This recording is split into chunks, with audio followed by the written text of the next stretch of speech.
Excited. To the Learn It All podcast. We are Damon Lemby and Darren Bridget. Damon, CEO of Learnit. I'm the VP in charge of our people skills. And we are joined today by Dennis Dowdell. We're very excited to have Dennis. Thank you for being here, Dennis. Great to be here. What an honor. Just a joy to be with you guys. Yeah, I hope you still say that by the end of the podcast. Let's introduce you a little bit to the people. So Dennis Dowdell's journey began 44 years ago when he was a school bus driver seeking more from life. Since then, he has been a speaker on stages in 52 countries, 7,000 stages to audiences as big as 25 to 30,000 people. He has been a coach and a mentor. He's currently speaking, and he's got a great book out called Maximize You, Stand on the Shoulders of Giants. Today, we're going to get into Dennis's thoughts about personal growth, the importance of emphasizing clarity in your life, and how important it is having the right people and helping people in your life can be. Those are just a few of the things that we're going to talk about. Great to have you here, Dennis. Well, it's an honor. And, I kind of did a little bit of research, kind of looking through. I didn't catch your background there, Darren, but I looked up Damon and just was looking through your site and stuff just to see a little bit, listened to half one of your podcasts just to kind of get an idea of the flow. But what a great honor to be with you guys. And I love what you're doing. And I love what you said, Damon, where, change is the only path to true growth. And it's true. It's just true. And I love that. Yeah. Well, Dennis, I love, not to get detracted right away, but I love the fact that you got a 1.98 grade point average in college, because I feel like you and I have, my wife's going to kill me for saying that, we have something in very in common. See, I studied people more than books. Yeah. That's good. This has worked for you. Well, this class is about learning, and I think we can validate that both of you are top learners. We're going to get into learning a lot of things about you, but just to start closer to the beginning, driving a bus, Dennis, how was that? What can you tell us about driving a bus? Turns out you actually really enjoyed driving a bus. I did. And really the way it worked was when I graduated from college, I didn't want to be one of these people who went from job to job to job, because I saw how that worked. And I thought, before I really dive into things, I'm just going to get some temporary work and then really look into what I could do that I would love to do, that I could stay at for the rest of my life. And the two things that I really wanted, one, I wanted to be able to make a difference for people. That's just been in my head for 55 some odd years, right? Since I was in high school. And the other thing I wanted to do is I wanted to travel. And so, and at the time I was working with some college kids. And so I thought, well, if I'm working with college kids, driving a bus would be great, because that way I would be off during the middle of the day. And, when they come to me, they're in my territory. But if I could go out to the schools, I'm in their territory. And then I get to see the real person. You know what I'm saying? That real environment. And so that just worked out real well for me. And it turned out that I loved it, because I love working with the kids. I mean, I spent time with them. I talked with them. I learned the meanings of their names and, and things like that. And it just made a real difference. You talk about how being a student of people, like that's just been there for you from the beginning, even driving a bus, huh? Yeah, it really is. I mean, it's because people are fascinating. We're all when I was growing up, this is probably really off track, but when I was growing up, I used to drive my mom nuts. One time I said, "Mom, can we go pick up Georgie?" And she said, "Yeah, sure." And I said, "Mom, can you unlock the back door?" And I said, "Well, where's Georgie?" And I said, "Mom, he's there." She says, "What?" She unlocks the back door. Georgie pops in the car. Georgie is a 2.5-foot midget. See, but I didn't tell her, because, but to me, it was no big deal. That was just Georgie. And then we picked up a guy to go to the Sea Scout meeting, and the guy jumps in the back of the car, and she turns around to say hello to this guy. I just failed to tell her that he was a mongoloid who had a glass eye, Wow. Yeah. Because I never thought anything of it. My dad taught me that everybody was equal. Everybody had value, no matter if they were a superstar or not. And so I got that ingrained into my head. And so that's why people have always fascinated me, because, everybody has something, to contribute, and everybody has potential to contribute. And I love that part. And that's part of this idea of trying to make an impact for people, to help them realize that they really too can make an impact. Yeah. Dennis, I like one thing I like to say a lot is that you can learn something from everyone. Yeah. In whatever situation you're in. I think that if you get curious and you just come in with open mind, you can really learn something from everyone, because everybody out there is more of an expert at something than you are. Right. I said, Jim taught me many years ago, he says, you can learn something from anybody if you ask the right questions. I mean, go down to the guy on Skid Row, say, hey, how'd you get here? I might learn something that could save my day one time, Yeah. Jim, you're talking about Jim Rome. So let's hear a little bit of your story. How did you go from driving the bus all those years ago onto these stages of 25, 30,000 people? Well, I was coming up on my 30th birthday, and and like I told you, I was just going to wait until I, found something, and here I'm coming up my 30th birthday, and I better get busy, if I'm going to find a career. And so I spent 7 months looking, and actually turned down a couple of jobs that would have paid me more than I was looking for. But I turned them down because it would have been a job. And I didn't want a job. I wanted a career. And so I stumbled across this nutrition company, Herbalife International. It was the company was only 4 months old, a little hole in the wall joint up in Beverly Hills.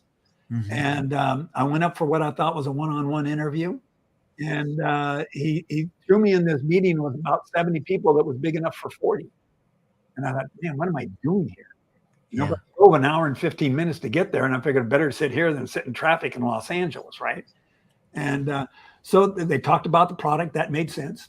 And then they started drawing squares and circles on the board. And I thought, oh, Gaz, I said, this is some kind of sales. I hate sales. Don't like sales. Don't want sales. Not doing sales. See you later, right? But it was so crowded, I couldn't get out. And fortunately, I couldn't get out, because at the end of that meeting, this 9th grade educated kid, and I was blown away with this guy. He closed the meeting, the founder of the company. And he's the guy who, recruited me up there. And I'm listening to this guy, and I said, dang, I mean, this guy's got passion. He's got direction. He's got a vision. He knows what he wants. And from what I can tell, it appears like he knows how he's going to get there. Man, that's the kind of guy I want to be around, And one of the things he said, and I told you what I wanted. And this is how he closed his meeting. He closed, one of the closing sentences was the 2 things I wanted. He said, gang, this is what we're going to do. We're going to go out and make a difference. Customer by customer, city by city, state by state. We're going around the world. And I said, whoa, make a difference around the world. Okay. Yeah. Back up again. I said, but how does this work? Yeah. Okay, you just hit my hot buttons, right? And so that was it. And he said, Denny, listen, you don't have to sell anything. I said, what do you mean? I said, you got products. He said, Denny, don't you work with college kids? And I said, yeah. He says, well, what do you do with them? He says, well, I help them deal with problems. He says, what kind of problems? I said, relationship problems, school problems, family problems, any kind of problem. He says, do they have weight problems? I said, Mark, they're in college. I said, never heard of the freshman 15, freshman 30? And he said, yeah. And he said, do they have financial problems? I said, Mark, what are you getting at? I said, they're in college. Yeah. And he said, well, then he says, now you have 2 more problems to solve. Guy, that was the first penny drop that changed my life. Because all of a sudden, it just, I don't know why it didn't click before that, but all of a sudden it just hit. I said, that's it. All I have to do is help people solve problems they have up to that point in time not been able to solve. If they don't like my product, they keep their problem. I keep my product. We're both happy. And so it just opened up the door for me. And see, that was the genius of Mark Hughes. He had the ability to simplify everything to its basic essence. And so he became that first life-changing mentor for me that really set a foundation for how I was going to approach everything. Well, just so that I get this clear, you were actually already serving as kind of a mentor coach for college kids. Right. And then he became your mentor. Right. Coach moving forwards. Right. Yeah. And it was, I had mentors through books, through, different tapes, things that I listened to, that kind of stuff. but he was the first person actually to take me under his wing, say, let me show you exactly what you need to do and how to do it, and how you need to think, and then who you need to become in the process. He was the one who introduced me to Jim Rohn. Yeah. And then, so I met him a few times until 1986. And then 1986, Jim Rohn joined the company. And then I spent 29 years with the guy. And I mean, brilliant man. Yeah. Well, not everybody who goes down this path has done quite as well as you. So, what maybe at the risk of injuring your humility, but yeah, what's your secret? How did you thrive in this environment? What do you think was the secret there? Well, when I taught these college kids, a lot of them were in this church group, and they were. But I was in an area of town where we had the Crips on one side of the street, on that side, and the other, that was like the boundary between the Crips and the Bloods. And I lived on the corner, right? So these were some of the guys that we, that we worked with. And so, when I understood how this system worked, I said, well, really, all I've got to do is help these people solve problems and then teach them how they can solve problems, which gives them value, which gives them significance. And so that was this process. And so that's really what it was. All I did was do everything I could to duplicate what I did with them so that they could do it with other people. And so that increased the magnitude and the significance of the reach. I have well over 250,000 people, on my team, but I only deal with a half a dozen. Yeah. And what I did is I invested my life into them, and then said, okay, you need to invest in these. And I would always work, with a lot of people, but they were the key. And so that was my process. And then I would just go out and teach what I did with those half a dozen that made the difference. That's kind of an amazing connection to take that lesson and bring it into sales. And I think it's actually a pretty great call out that when people are in sales, there's so much pressure to deliver. You've got your quotas, and you get very focused on your problem, which is selling and making your quota. But you're saying the answer is really like, you need to focus completely on just solving problems, helping people solve their problems. That's the key. Darren, I tell you, if people heard what you just said right there, that is so key. In fact, they have all kinds of promotion. This is a promotion business. I mean, they promote everything. They got vacations, they got this, they got all the stuff. Right? Promotions don't do anything for me. They just don't. My thinking is, wait a second. So you think I'm going to do a little bit extra so that I get this prize, right? I said, why not just do extra anyway? My thinking is, why not just do the best that I can every month, and then I don't have to worry about it. And so that was really it. I just simply did the best I could every day. Dennis, is that teachable, or do you think that that's just something that you're born with? That is like the amazing mentality, right? Instead of looking like trying to like, I need a promotion, what's my career growth? What's this? Instead of what I hear you saying is you just come into it like, I'm just gonna do the best I can every day. Is there a way to help people evolve into that type of mentality? Yeah, it's a great question, Damon, because and ultimately the only reason I can do that, and the only reason I think people would be able to do that, is if they're crystal clear on their purpose. Our purpose is foundational. Who am I? What am I here for? Where am I going? 3 big questions worldwide, every country, every culture, right? Everybody wants to know the answer to those 3 questions. But if you can get your purpose down and understand what that is, then you take that purpose and you feed it into all the different areas of your life. You feed it into your financial life, your family life, your personal life, your professional life, your social life, your spiritual life, all of it. Mm-hmm. And so once you have that purpose, then that's the drive. The drive is the purpose. And so I'm real big on being cause oriented. That's one of the things I loved about this company when I got started. Is it was a cause oriented company, and it just so happened you made a lot of cash. Now, most companies are cash oriented and try to bring in a cause to motivate you. You see, but I started with that. See, I got it reversed. I want the cause first. The cash isn't automatic. The results aren't automatic.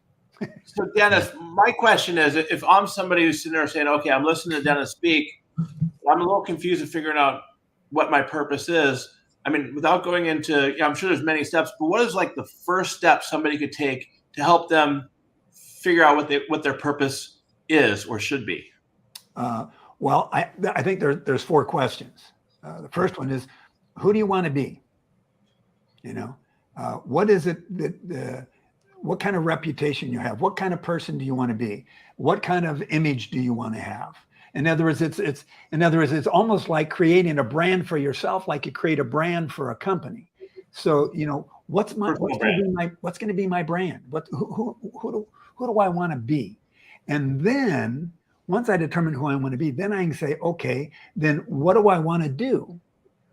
See, because once I understand who I want to be, then I said, okay, what do I need to do to be that kind of person? See, a lot of people get it backwards. What do you want to do? What do you want to have? No, that's secondary. Who do I want to be? That's my purpose, my cause, right? And then what do I have to do in order to be that? And then once I do what I need to do, then I'll have what I want to have. And then once I have what I want to have, then the 4th question is, who do you want to help? See, what are you going to, once you have all those things, what are you going to do with them? So what? So the real question then comes, who do you want to help? How are you going to use all that you are, all that you've done, and all that you have to make a difference for other people, which is why the fundamental principle for all things is the fact that it's not about you. Yeah.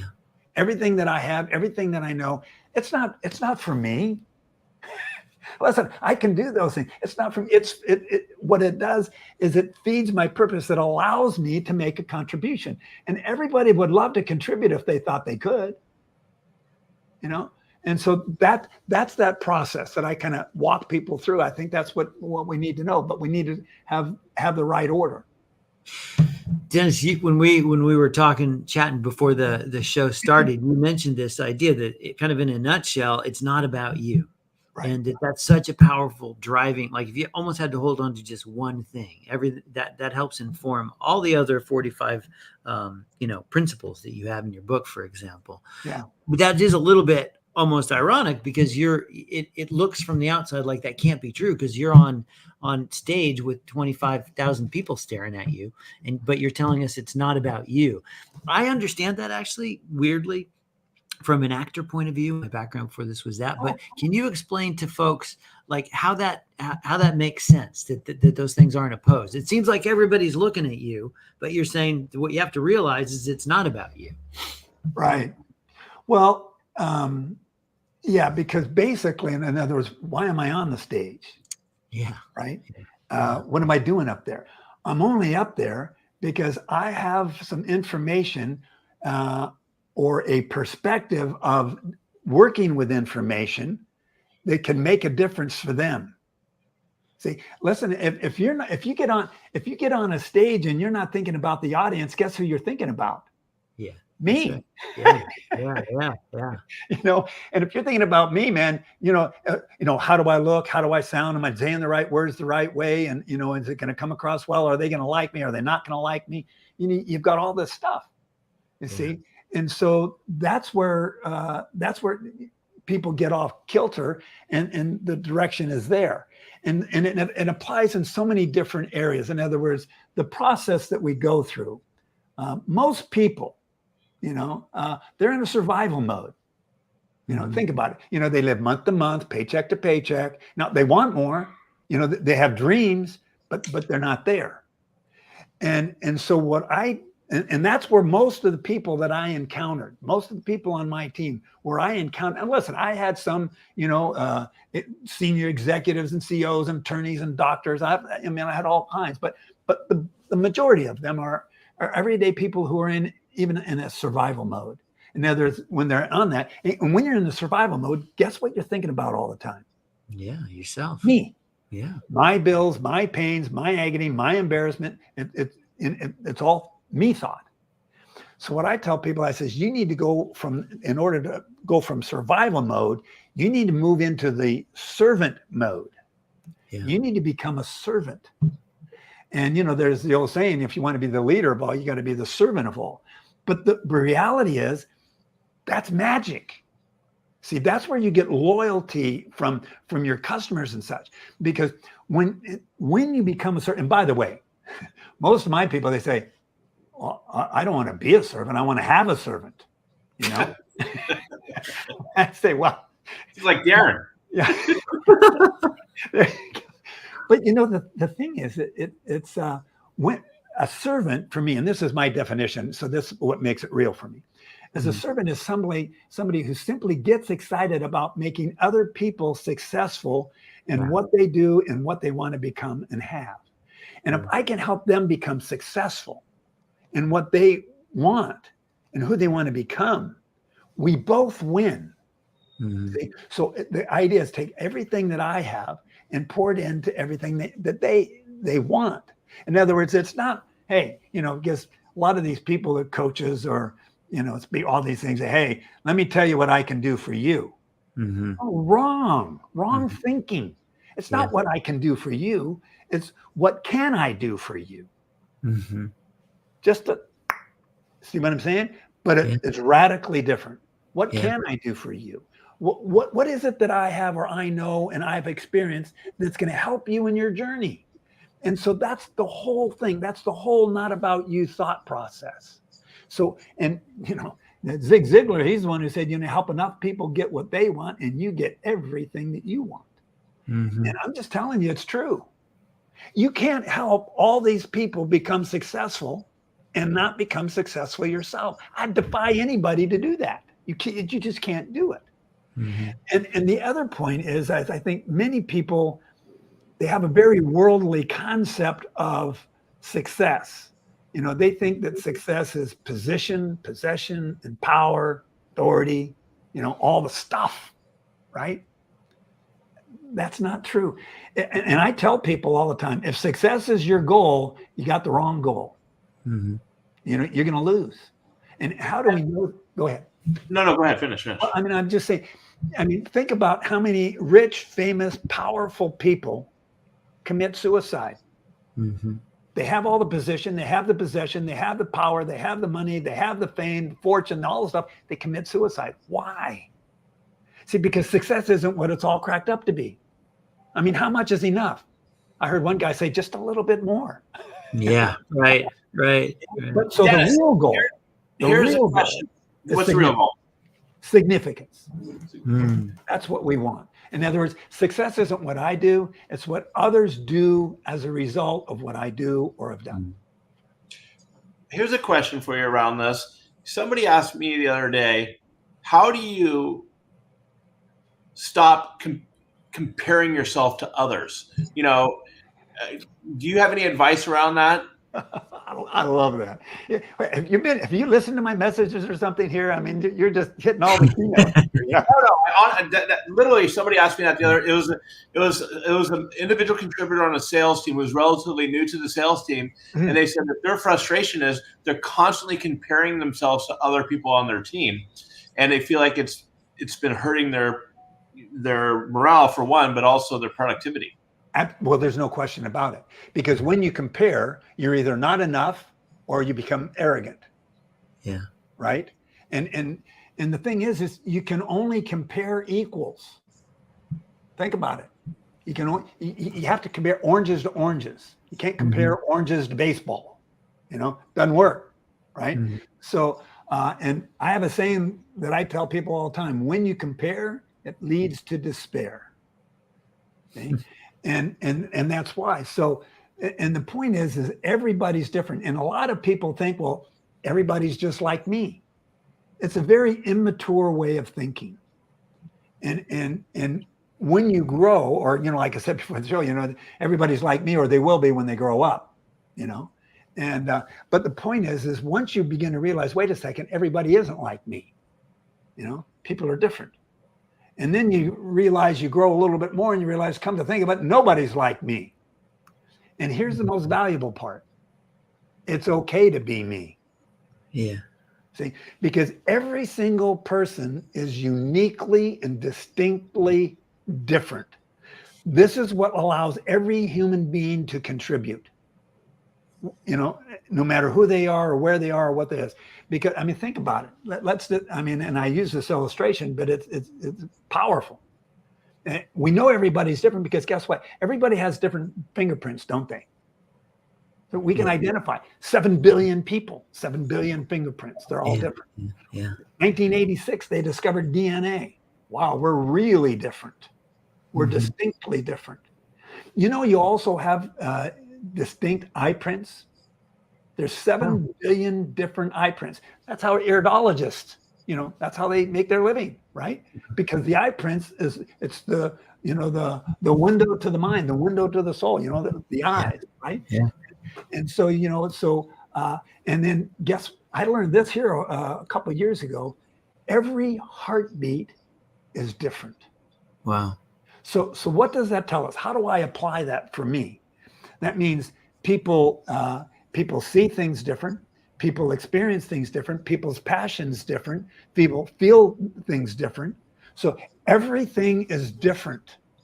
And so no matter what the deal is, and this is why you've got to have a variety of people, around you so that you can get that different perspective. And my uniqueness, okay, allows me to contribute more significantly.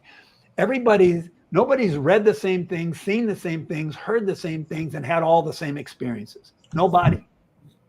And all of those things contribute to my uniqueness and contribute to my potential. Because nobody's going to see things the way I see things. Nobody's going to feel things the way I feel things. Nobody have the same passion or heart that I do. And so this is where we gain great value.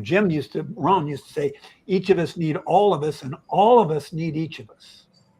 Yeah. And it's really true. And that's where, Damon, when you talked about earlier before the show, we can all learn something from somebody, if we just learn to ask the right questions. And so there's great value there. And so that's that process that, so the comparing thing is, it's destructive. It's destructive. You know who you need to compare yourself to. There's only one. Think about it. With everybody being so unique, and you have to compare apples to apples, you have to compare equals. There's only one equal to you, and that's all you see in the mirror. Yeah, that's you. So right? That's the only thing I can compare myself to every day. Mark, the founder of Herbalife, he just tell me, he said, all you got to do is get a little bit better today than you were yesterday. So I only compare myself to myself. Yeah. Dennis, at this age, looking in the mirror, I'm not sure I can say that anymore. But that's only surface. Dennis, I'm looking a little bit different now too. Dennis, so I think we should get into the book in just a little bit, because you have 45 principles in the book that are organized to help people through some of the trajectory of these ideas that you have. Yeah. But I have just a question first, because something like you really don't compare yourself to others, compare yourself to you. That's the only equal that you have. And this idea that you want to live from purpose first, instead of thinking about what it is that you want to have, think about what it is that you can help people with. Right. How do you get people to commit to these ideas, though? Because, for example, there are plenty of successful people out there who don't have that mindset. Frankly, they're not assertive. That's not how they got there. And there are other people who have purpose who maybe didn't become as successful. So how do I, even though I know it's the right thing to do, how do people commit to these ideas in a way that actually changes their life? Well, interestingly enough, and you've probably heard this definition of success is a decision. First of all, you just have to decide. And that's why you have to start with purpose. Yeah. So once I have that purpose, once I understand, who I want to be, what I want to do, what I want to have, and who I want to help, once I understand that, then I say, okay, so who do I need to become in order to do that? So the most famous saying from Jim Rohn that I know is, for things to change, you've got to change. For things to get better, you got to get better. Yeah. And so, and when I first heard that, man, I wrote that. I took notes. And when I went to seminars, I took notes. But the difference with me is when I got home, I read them. I didn't put them on the shelf. I reread them. I said, hey, and I'm looking at this saying, I'm thinking, wait a minute, why is it for things to change, I got to change? And then I began to realize it. Wait a second. Things don't change. People do. Yeah.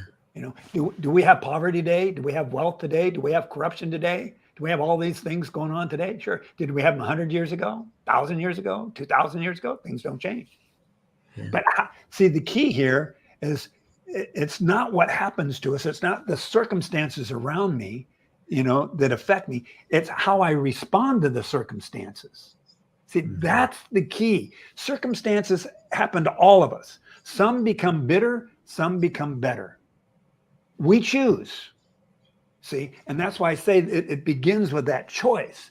So once I choose, okay, I'm going to get that. In order to make this happen, okay, so I'm going to have to start changing some things. And if I'm going to change, it begins with that decision, but then it begins with input. I've got to start down, and this is why our purpose determines the things that we see, the things we read, the things we hear, and the things we experience. See, listen, there's people, the Learn It All podcast, what a brilliant title. And guess what we know about everyone in your audience? They're all eager to learn. Yeah. You see? And so that's brilliant. So it starts with that decision, okay, I'm going to learn, but what do I need to know in order to do what I got to do? Mm-hmm. And the beautiful part about it, there's lots of people out there willing to share their information. See, that's the beauty of it. I've called an author of a book I never knew. The guy never heard from me. And I said, listen, I'm reading your book. I said, I'm enthralled with this thing. I said, I'd love to get together with you. He says, when you finish it, he says, give me a summary. We'll get together. Think about that. Most people would love to help you if they thought you were really serious and you really earned the right to be heard, earned the right to spend time with them. And that's a big part. Listen, you do this, you achieve this, and then we'll take this. And so that's where, and you're talking about how do you get people in that process? One little step at a time. Yeah. It's like, how do you eat an elephant? One bite at a time. Yeah, right. Right. We're in such an instant-oriented world. We want everything yesterday, and so it's just a step at a time. Dennis, another question that people ask me that I think it falls right in line with this, and I agree. I want to talk about your book, but a lot of times people say, "Well, everybody says find mentors, get mentors." What's your advice as far as one, what kind of mentors you should look for, and two, how do you go about finding a mentor? First of all, you want to find somebody and follow somebody who has the philosophy and the thinking and the lifestyle and the characteristics, the integrity that you're looking for. Right. So you start there, because if they don't have that, whatever they have to tell you is going to be fragile anyway. So you want to start there. Mm-hmm. And in other words, I tell people, you got to know, who do you want to be? Well, then you need to look for somebody who has those characteristics, you see? And so that's where you start. And then, and that's why I'm just saying, most people don't realize it. If you were really serious, you can just, write them a letter, send them an email, or, find a way to communicate to them, go to their seminar, talk to them afterwards. That's how Jim and I got real close. Golly, it was just amazing, and because he was more than willing to share. And the thing that I think people need to understand about mentors, it's not about information and programs. It's about people. It's about relationships. You see, in other words, I've always said, and I found this true, is that there's far more caught than taught. And even the 5 mentors that I talk about in the book who made that huge influence on my life that allowed me to accumulate all these principles, I heard the principles, but I saw them in action through their lives. Mhm. And that's where you get it. See, you hear it, you understand it, but you really learn it when you see it in action. Yeah, that's You a know, really great point. You can't catch cold from somebody who doesn't have one. Yeah. If you want to catch somebody's character, make sure it's the real disease. You know. What are some of the other things that we should know from your book? Yeah, again, I know you've organized these principles into some categories. Mhm. What's your book, Dennis? You got a copy? Yeah. Sorry to cut you off. Yeah. Oops, there we go. Maximize you. Yeah. Standing on the shoulders of giants, and that actually leads right into what you're saying. Is that you have to be around it and you have to see it. Like you can hear the ideas, but when you actually live it in the presence of somebody, that's when it makes it it really sinks in. Yeah, I mean, listen, if you have the dream of being, the Michael Jordan of basketball, then I wouldn't study architecture. Yeah, sure. I mean, that doesn't make sense, right? So my purpose is, listen, architecture is great. I love architecture. I mean, it's beautiful. Look at all the things we see in the world. But if that's not your purpose, then it doesn't fit. It doesn't work. And so it all comes back again. And who has these characteristics so that I can get around? So it determines what I read, where I go, who I spend time with, and that type of thing. And if they're not your type, listen, I've never given up friends. Now they've given up me, some of them, but I never give up on people. Mm-hmm. And but you start moving in a direction, and guess what? You begin surrounding yourself then with people that are like what you want. And so that's why I start with a purpose, and then we've got to become that person. So once you understand your purpose, then it's that personal development. Who do I need to become? Things change. I got to change. I've got to learn to respond to problems differently. I've got to learn, to dream and, and go after those things. And once I've got that down, I say, okay, here's the things that I need to change. Then I've got to set my mind to it. Mindset's a popular word today, right? But what is mindset? I'm pretty simple. Mindset is what you have your mindset on. What are you thinking about? What are you reading? What are you doing? See, and that's vitally important because thoughts control our minds. Thoughts control our thinking, right? Thoughts control our mind, but we control our thoughts. See, so I get to choose what I'm going to think about.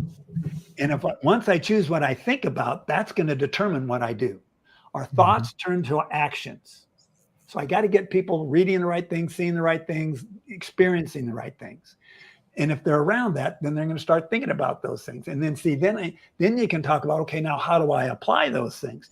Once you begin applying those things, in other words, it gets into action. It's not truth known. But listen, I know a lot of educated idiots. They know a lot, but they don't do anything. So, now I begin applying the things that I know. And once you begin applying the things you apply them until you become consistent at it, until you create the habit of it. See, and the habits, it becomes just a part of who you are. See, hard habits, okay, they're hard to develop, but they're easy to live with. Easy habits, man, they're easy to develop, but they're hard to live with. So pick your habits. See, and so you develop those habits. And once you develop those habits where it's just habitual, you don't think about it. It's a part of who you are. Then your habits create your attitude. See, then you begin thinking about things different. Your perspective is different because of your experience. See, and then that is what develops your character. Yeah. See? And that's really what we need. See, we need character.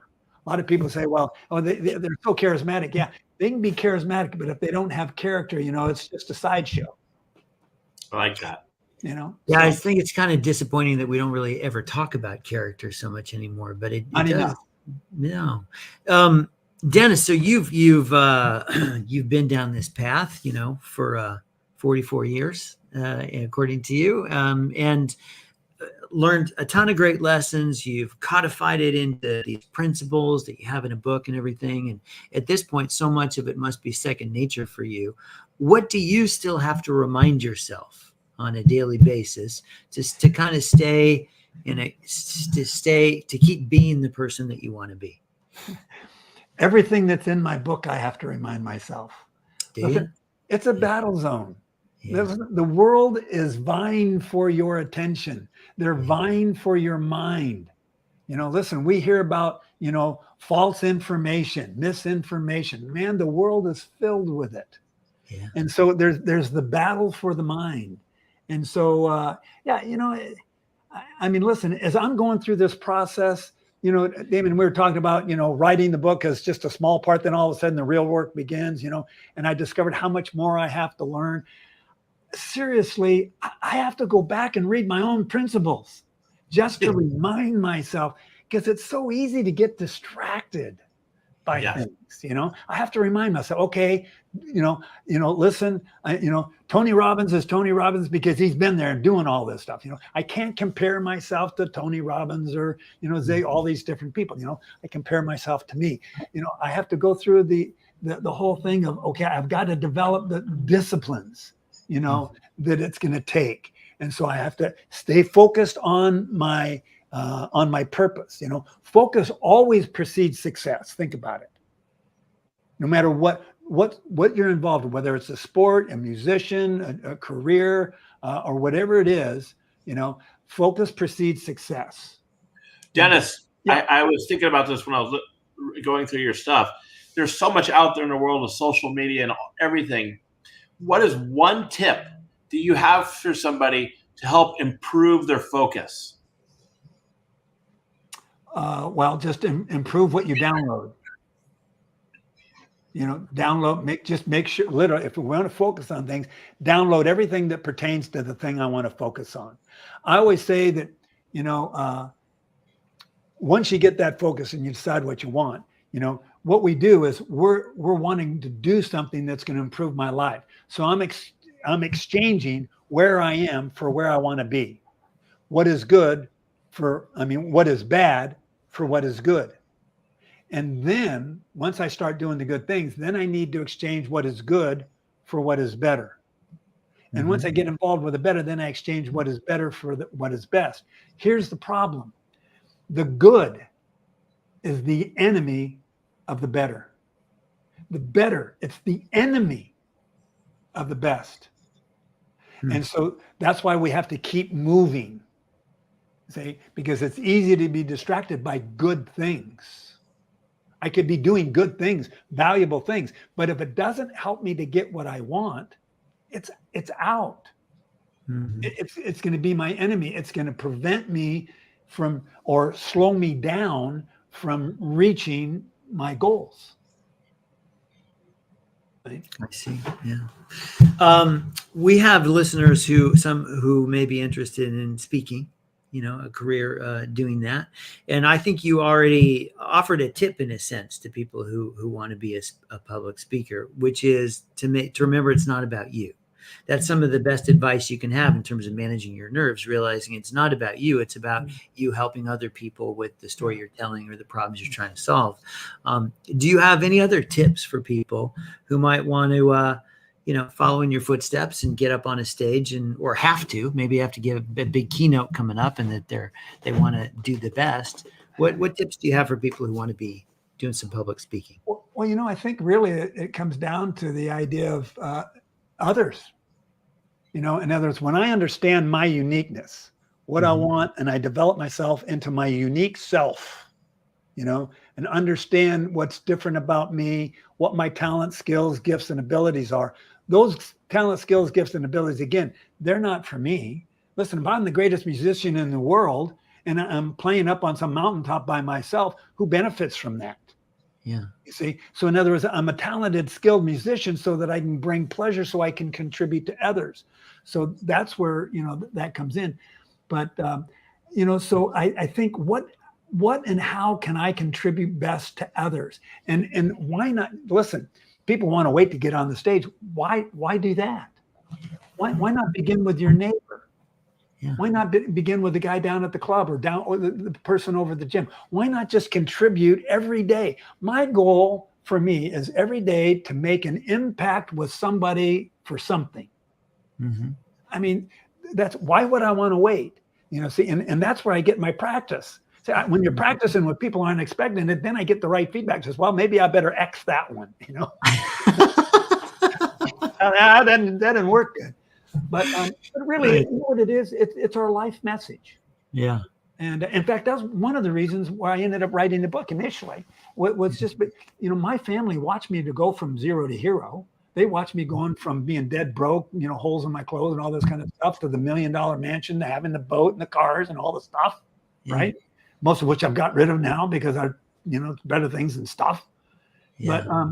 But so they saw what I did, but they had no clue how I did it. Yeah.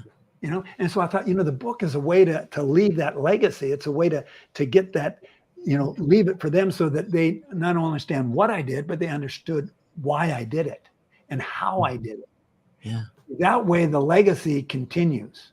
How long do you want to do what you do? How long do you want to do what you love to do? Yeah. And what impact do you want to make? And how long do you want it to last? Do you only want it to last until you die? Or do you want it to last long after you die? Yeah. So that's the value of the speaking. That's the value of, the book. See, there's two things you want to invest in, and the main one is other people. And why is that? You want to invest in things that will outlast it, outlast life. And one thing that outlasts life is another life. So people, when I'm gone, they're still here. Yeah. See, so that's the best investment that we can make. That's why people skills are so valuable. It's the most valuable asset that we have. Yeah. And listen, we all know that people are our biggest problems for the most part. It's more people than things, right? Personalities. But they're also our biggest solution.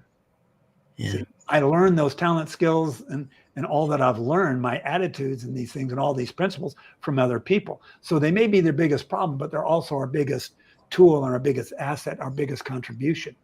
And so people skills are vital. We second that here at Learnit. Yeah, I like that right there. Dennis, we have one final signature question we'd like to ask people. You ready? Dennis has had no chance to prepare for this. Here we go.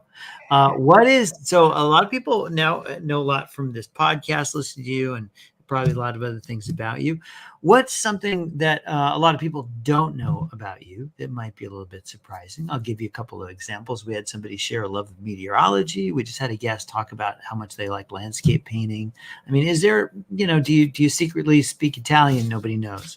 What's something, Dennis, about you that, maybe a lot of people don't know? Well, you probably find this interesting.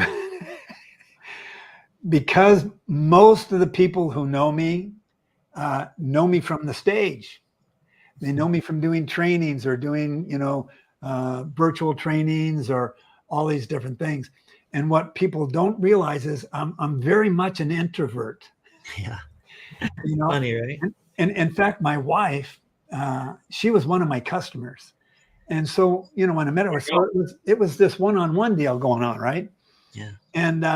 And so she got some results with our products. And then she says, I think I want to work with this business. This sounds very exciting and fun. So I said, okay. And so I started working and training with her. And after a number of months, we had this big training. I said, well, I think you ought to come on down to this training.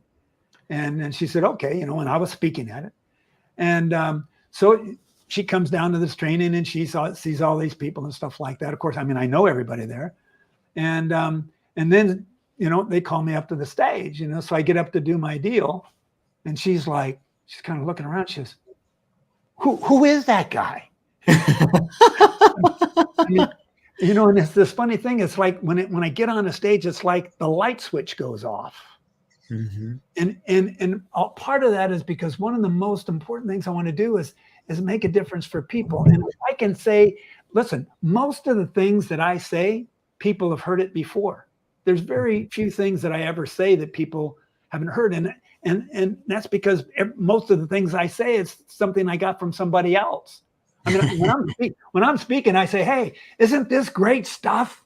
Yeah. And people think, well, that seems kind of counter characteristic of who this guy's, appeared to be, And then I said, so take a note, only steal the good stuff.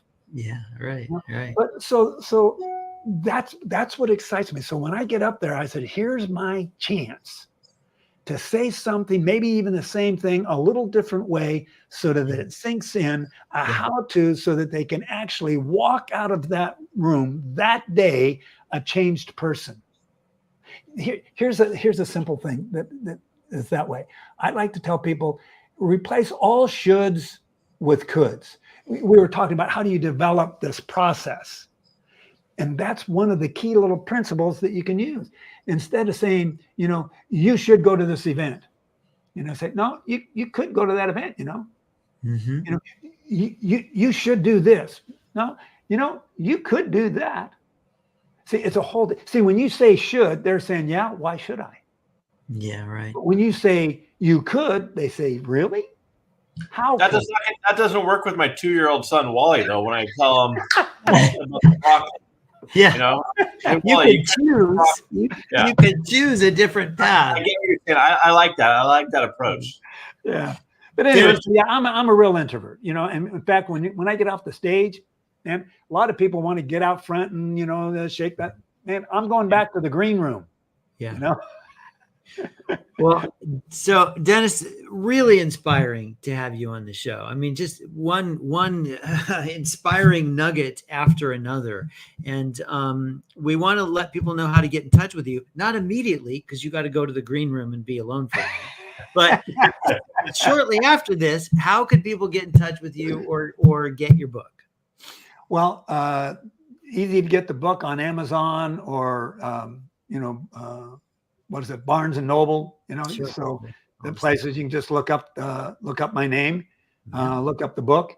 And the best way really to contact me is through my website, which is Maximize You, not maximizing, but maximizeyou.com. And that's the goal. Like anything you're I can do to help available maximize people's lives, the better. You're available for speaking engagements and in particular, but also, I suppose maybe some retreats and things like that. Yeah, speaking, retreats, conferences, lunch and learn, staff meetings, that type of thing. I will take on some coaching or mentoring people, but that would be a hard process to get through because I'd have very strict requirements. Yeah. Okay. Well, this has been great, Dennis. You've been very inspiring, my friend. Very inspiring. Thank you so much. What an honor. I mean, they talk about what's your ideal audience. Your podcast attracts the ideal audience for what I love to share with, and so what a brilliant title, what a brilliant process and philosophy that you have and putting all these things and making this available for so many people. And I didn't know it was around, but now I do. So I'm going back through the history. Well, Dennis, you're going to have to watch some future ones because you're going to be seeing your book on my shelf. I have right here pretty soon. Good to hear. All right. Thank you. Thanks, everybody. Cheers.